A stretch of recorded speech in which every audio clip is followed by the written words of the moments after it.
Hey folks, welcome back to Straight Talk Whiskey. I'm Nick, and thanks for joining us for whiskey review number 11. Now, as you can see, we have a Scotch in front of me, which is getting back on track from our mini-series on Bowmore Dew. That lasted about, 5 weeks or so.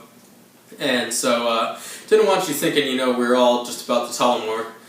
So we're back on schedule now, doing our Scotch, which is in the lineup. Next week we'll do a world whiskey, which could encompass a bunch of things: Canadian whiskey, Japanese whiskey, something like that. They're a little bit harder to find, especially around here, but I'll do some searching around, and for sure the Japanese or Canadian whiskey will definitely be there. If I can find something else, I'd love to review it for you, but you can expect one of those too, for sure. So let's talk about what we're tasting today, which is the Bowmore small batch, and this comes from the Islay region of Scotland, and it's one of the older ones on Islay. I believe there's 8 other distilleries on there. I'd have to check on that, but I believe it's 8. And so we've got looking at the packaging, we've got a bunch of little goodies around there, bits of information you can read while you're pouring a dram, but it talks about all the components that goes into here. Now, let's just get some things right out of the way when we talk about this, because small batch. Okay, we've got a huge, I guess, class action lawsuit, to put it quite straightforwardly, here in the U.S. Of certain distilleries that are claiming that they make their whiskey by hand, when actually there appears to be a little bit more machinery involved than they are telling on the label. So there's a big feud there, but all kind of simmering back down to the question of what is small batch. Now, I couldn't find anywhere where Bowmore Distillery said what consists of a small batch.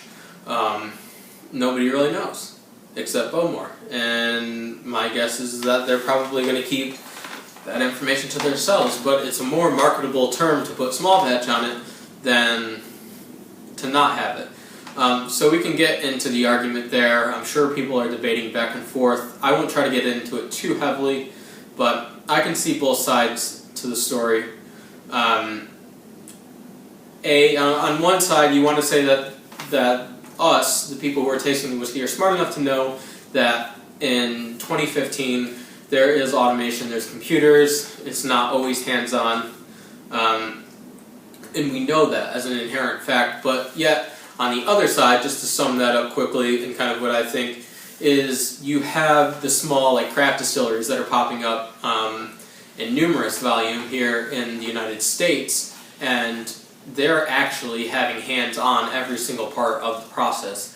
And for them to claim small batch,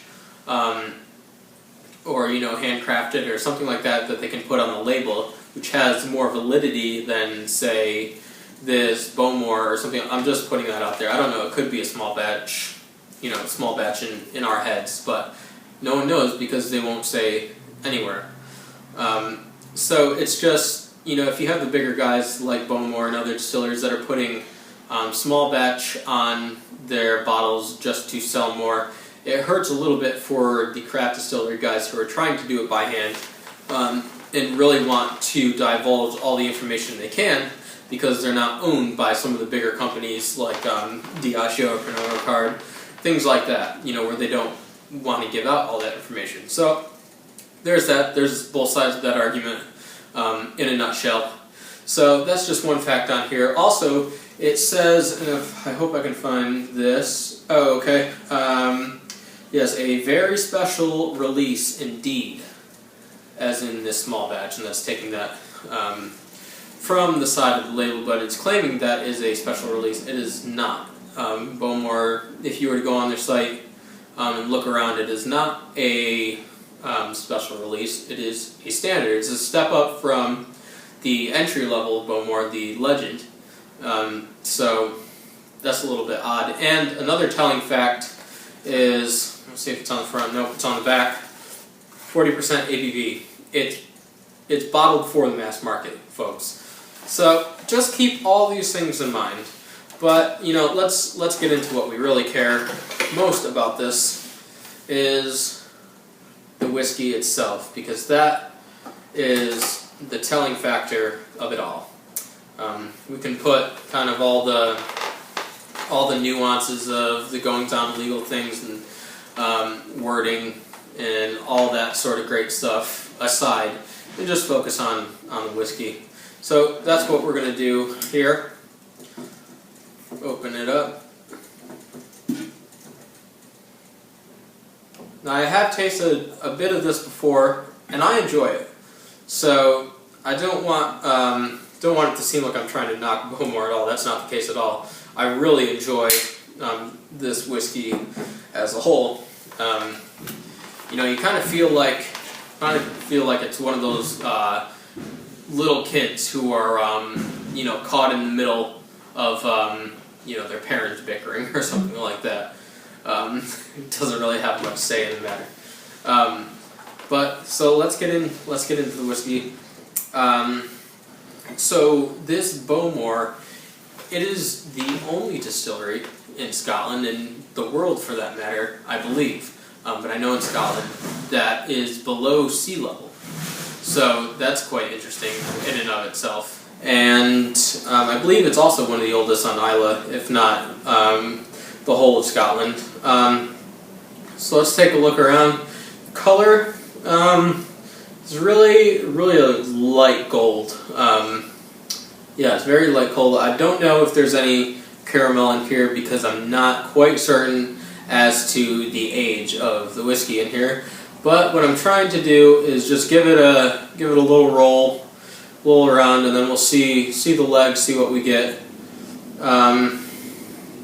You won't be able to see, but there is a little lingering of the legs on here, which makes me think that there are indeed some older whiskeys in here, which is always a great thing, because like we said, if it says small batch, there's no age statement on it, so it always kind of sends up red flags, like, oh, it's probably got a lot of young whiskey in it, which it might, but there's also some older whiskey in here, which you can see by the leg, so that's a little bit of a telling sign that we might have something that's been around for a little longer. Now, what this particular release does do is takes two types of American oak barrels, first and second fill bourbon barrels, and matures those whiskeys separately and marries them together. So there's a little unique quality, because Bowmore typically is known for maturing in sherry casks. So that's just something different and unique to know before going into it. So let's go with the nose.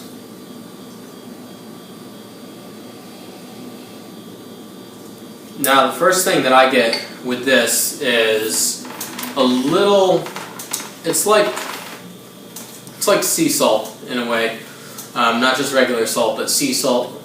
If you've kind of felt that like tingling up in your nose from being near the ocean. And I haven't been to Scotland, so I'm not sure exactly how that differs from the oceans that we have on the east and west coast of the U.S. here. But definitely sea salt in there, sea spray. And what I'm also getting is kind of a light tone of peat in there. Not overly so, especially for it being an Islay whiskey. You would expect something more peat-wise. I mean, it's not a bad thing, but I'm just saying you have like Lagavulin and something like that. It was really like heavy on the peat side. So you don't get that here. It's just mild. It's nice. It's subtle. Passes you by, waves high, and then it's off in the next direction. So there's that.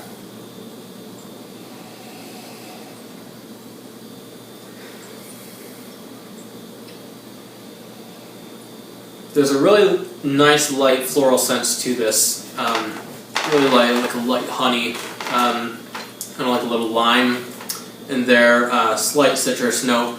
But on the other side of the coin, we're also getting some of that vanilla from the bourbon.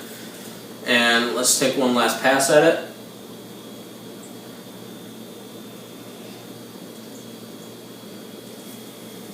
Yeah, if you got to reach way back in there, but there is that vanilla and the wood influence from the American oak, which comes together nicely. So let's go in for a taste.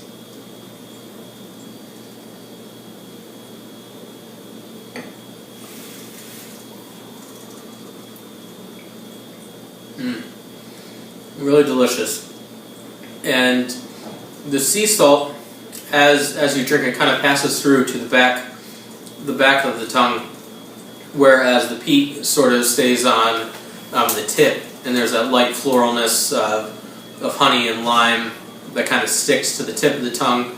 And it lasts there for a little while. There's definitely the peat smoke with the taste of what that peat is, but also kind of a general smokiness to it, which is also helped out, a good deal by the bourbon barrels that it was matured in.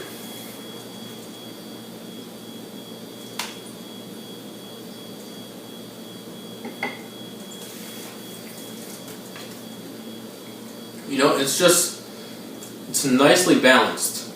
There's a great, it's hard to say what kind of really punches out with flavor first, because it really is kind of like split down the middle there, with the peatiness, the saltiness, but also these light citrusy flavors mixed with the bourbon influence. On the finish, there is a sort of a creamier sense to it, a little vanilla-ish, almost like the finish that you might get after drinking like a malted milkshake.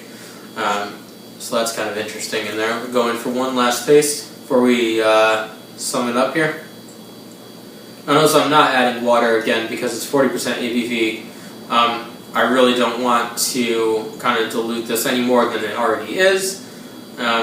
So yeah, that's why I'm not adding water. And you're going to find that trend when I have a 40% ABV.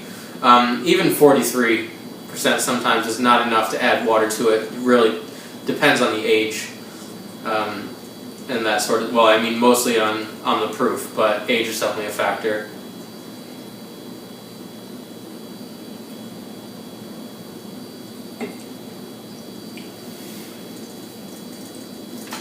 It's nice, light, floral, flagrant, kind of lifts you up. It's airy. It's like you're taking a nice stroll along the water.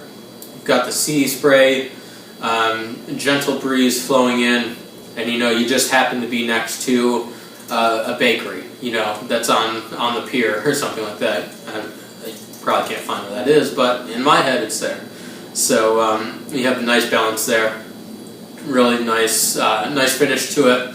Not overly long-lasting, but it is enough, and it is pleasant. There's no bitterness to it. It's a great 50-50, like we said.